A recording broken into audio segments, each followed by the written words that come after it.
Hey YouTube fam, today I'm going to be showing you how to use a beauty blender. I love the beauty blender and it is so fun to do your makeup with this product right here. All the tips and tricks are in the video, so keep watching. It's super important when you're using a beauty blender to prep the blender. And how you do that is by getting it wet.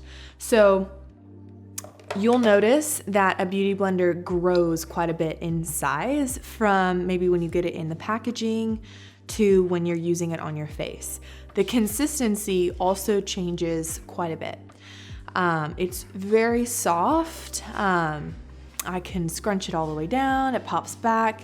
Just a very squishy, blendable sponge here. I love the beauty blender. I kind of went away from it for a couple of years and then came back because really we're just going for very natural, glowy, blended makeup these days.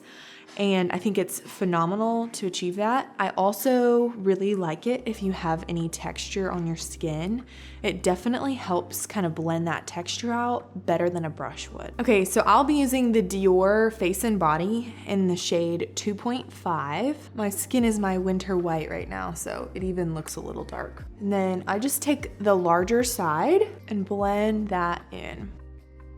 And then you can kind of bounce your beauty blender along your skin to work the product in even more. So I'm gonna take my beauty blender and I am moving up and out and I'm just bouncing and pressing. And once again, the beauty blender does diffuse your makeup more than a brush would. So you really want to be going for a natural look or else you're going to end up having to layer your products on quite a bit. And I might even layer my contour a little bit more because I do like to snatch my cheekbones a little bit more. So you can see I'm applying the product with a brush, but then buffing it in with the beauty blender.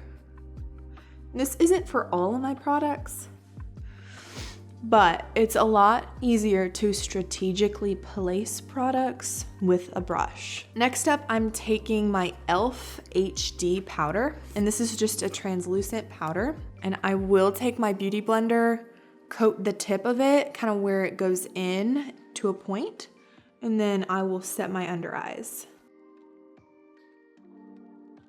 I'm gonna be taking these two blushes, applying them with this brush. I will blend them with my beauty blender. Beauty blenders are so nice because if I were to walk around like this, I would look like a clown. But as you can see,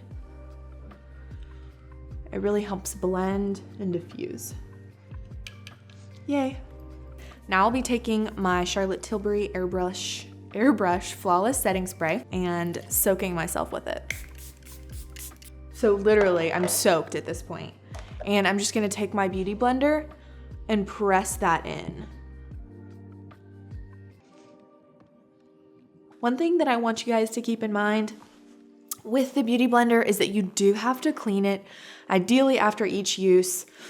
Let's be honest, like we're running behind sometimes, like we're probably not gonna clean it after each use, but make sure you're at least cleaning it every few uses.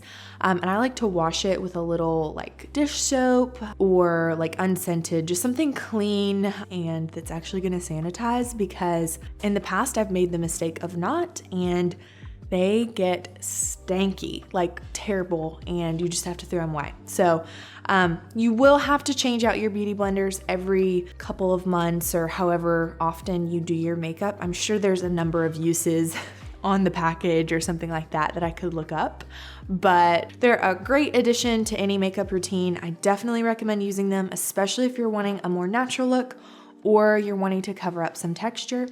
Let me know how you guys like using a beauty blender down in the comments below.